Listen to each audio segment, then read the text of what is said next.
রাজ্যে প্রথম দফায় ভোট গ্রহণ শুরু হয়েছে আলিপুরদুয়ার এবং কোচবিহারে। কোচবিহারের বিভিন্ন বুথে শাসক দল তৃণমূল কংগ্রেস বনাম বিজেপির সংঘর্ষের খবরে উত্তপ্ত বাংলা। এরকম অবস্থায় রায়গঞ্জের নির্বাচনী সভা থেকে দাড়িভিটকে হাতিয়ার করে মমতাকে আক্রমণ শানালেন বিজেপির সর্বভারতীয় সভাপতি অমিত শাহ।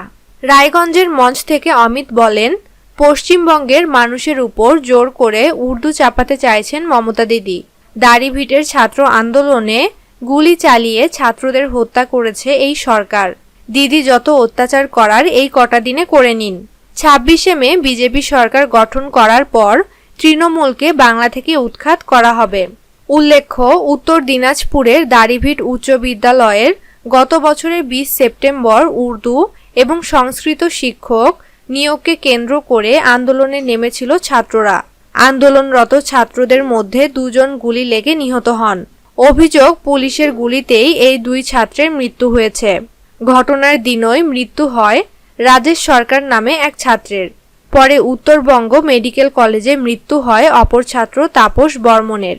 গোটা ঘটনায় উত্তপ্ত হয়ে ওঠে গ্রাম। সিবিআই তদন্তের দাবিতে আন্দোলনে নামেন মৃত 2 ছাত্রের পরিবার সহ গ্রামবাসীর একাংশ। মৃত 2 ছাত্রের নিথর দেহ বলঞ্চা নদীর পাশে কবর দেওয়া হয়েছিল। এমনকি এই ঘটনায় দক্ষিণ দিনাজপুরের বর্তমান স্কুল পরিদর্শক নারায়ণ সরকারকে সাসপেন্ড করেছিল শিক্ষা অধিদপ্তর। সাসপেন্ড অর্ডারের কারণ হিসেবে উল্লেখ ছিল দাড়িভিটের ঘটনার কথা। অমিত শাহ আরও বলেন, রাজ্যে সন্ত্রাস চালাচ্ছে মমতা বন্দ্যোপাধ্যায়ের সরকার। সেই সন্ত্রাস থেকে একমাত্র বাঁচাতে পারেন নরেন্দ্র মোদী। এরপর মঞ্চের নিচে থাকা সমর্থকদের উদ্দেশ্যে অমিত শাহ প্রশ্ন ছুড়ে দেন, আপনারা বাংলা শিখতে চান নাকি উর্দু? সবার থেকে উত্তর আসে বাংলা।